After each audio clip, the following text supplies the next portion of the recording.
Como cristianos, una cosa que decimos respecto a la Biblia es que está inspirada. Es por eso que miramos y confiamos en las Escrituras para la instrucción moral y la guía espiritual, porque afirmamos que los contenidos no son estrictamente el resultado de la voluntad e intelecto humanos. Pero, ¿qué significa realmente decir que un texto es inspirado por Dios? Hemos visto que las cosas creadas pueden ser infundidas con energía divina hasta el punto de comportarse de una manera que la materia ordinaria no lo hace, como con las reliquias sagradas o las aguas purificadoras del bautismo. Entonces, ¿qué es estar inspirado?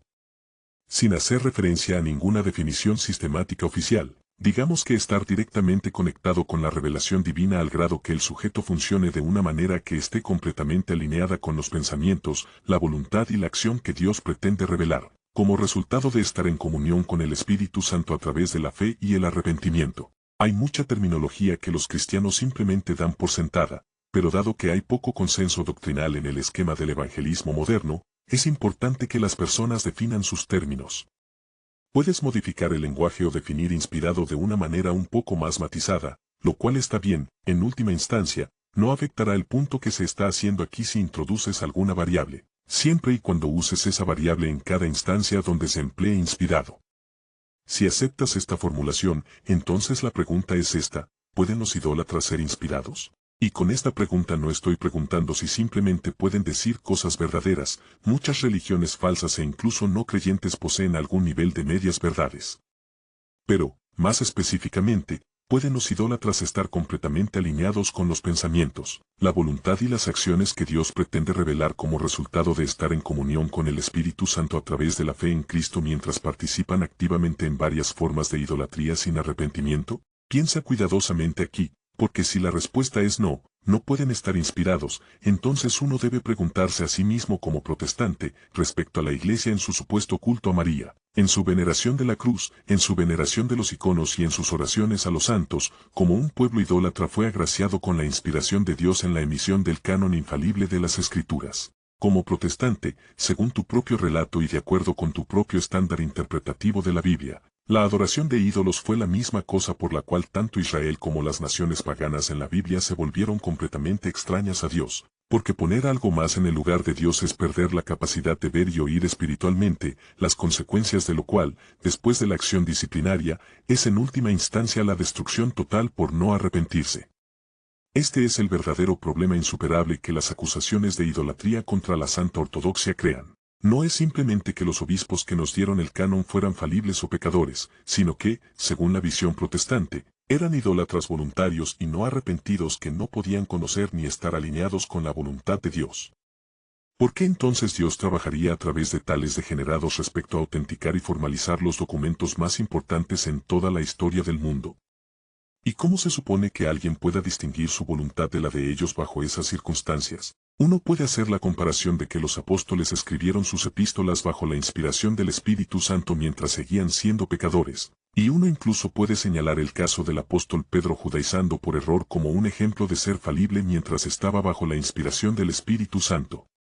Pero esto es malinterpretar el argumento, que se deriva de un error de categoría, porque seguir siendo pecadores o ser falibles es diferente de decir que los apóstoles eran, por lo tanto, apóstatas. El Señor nunca ha ungido a apóstatas e idólatras con autoridad trascendente antes del arrepentimiento, ni una sola vez.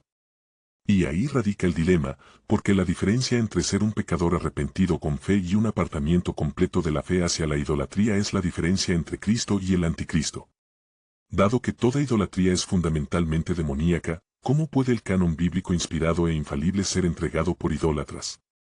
¿Y cómo puedes presumir saber que su deliberación resultó en la correcta colección de libros canónicos? No solo esto es lógicamente insostenible, sino que es completamente contradictorio, porque creer que Dios afirmó a apóstatas delirantes cuyas creencias y prácticas eran totalmente contrarias a los mismos textos inspirados que Dios reunió a esas personas para compilar con el propósito expreso de violarlos mandamientos de esos textos es afirmar que el Espíritu Santo se contradijo a sí mismo. Esto parecería ser la intención de Dios promover la idolatría al respaldar a quienes la practican, ya que ser dotado con su espíritu no sería contingente en la adoración adecuada del único Dios verdadero en espíritu y verdad a través de la fe y el arrepentimiento, lo que haría imposible distinguir la voluntad de Dios de la voluntad de los idólatras bajo tales circunstancias. Si es permisible estar activamente involucrado en la idolatría y aún así estar inspirado por el Espíritu Santo, conociendo y discerniendo y siendo un representante de la voluntad de Dios, la experiencia ha demostrado que generalmente esto se ignora o se minimiza.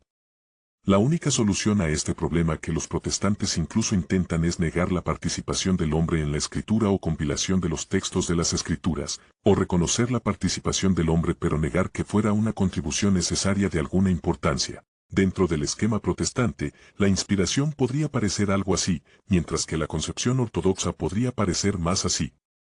Visto de esta manera, se vuelve poco claro que se entiende siquiera por inspirado según el protestantismo, porque si Dios es directamente responsable de los registros históricos de la revelación divina de una manera que supera la propia voluntad del hombre respecto a cualquier cosa que el hombre diga, escriba o haga, entonces las acciones de tales hombres no están inspiradas, sino más bien son controladas. La gracia de Dios sería artificial, inauténtica, y la acción directa de Dios no puede categorizarse como inspirada tampoco, ya que su voluntad es en sí misma el progenitor de la inspiración que se otorga a las criaturas.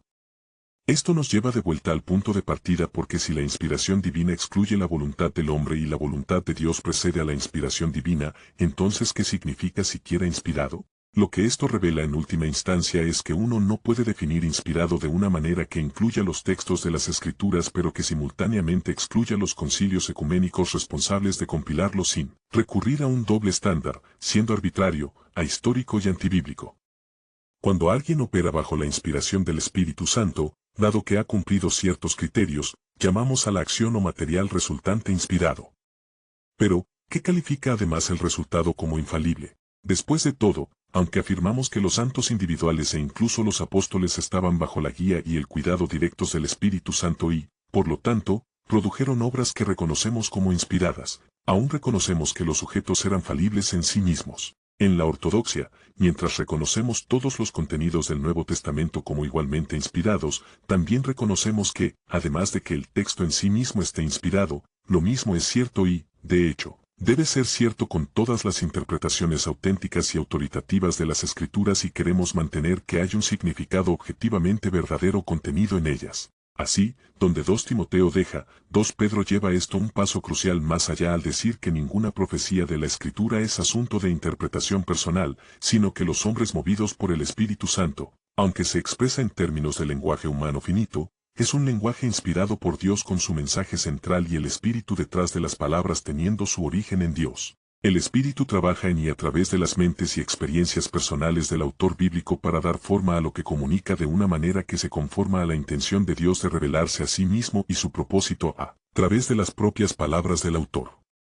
La Escritura es, por lo tanto, una obra de sinergia, un esfuerzo cooperativo al que el hombre entra voluntariamente al rendir su propia voluntad a Dios en un acto de humildad, tal como Dios lo hizo cuando primero inspiró a los autores bíblicos a transcribir los textos canónicos. Solo podemos llegar a entender verdaderamente su significado más profundo por la inspiración del Espíritu.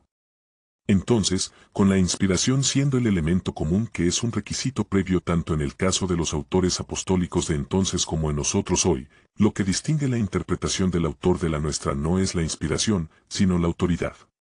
Parece entonces que la capacidad inspirada bajo la cual operan los fieles electos, por la cual identificaríamos el resultado como infalible, constituye un conjunto de circunstancias que son aún más específicas. Es decir, en el caso de los patriarcas y profetas del Antiguo Testamento, los apóstoles individuales, las escrituras, los ritos litúrgicos, los concilios ecuménicos, los cánones de la Iglesia y la literatura patrística, deben considerarse factores adicionales, ya que hay denominadores comunes. En cada instancia de un mensaje o enseñanza inspirada, es hecho por una persona que fue designada para esa posición o rol por una autoridad válida preexistente.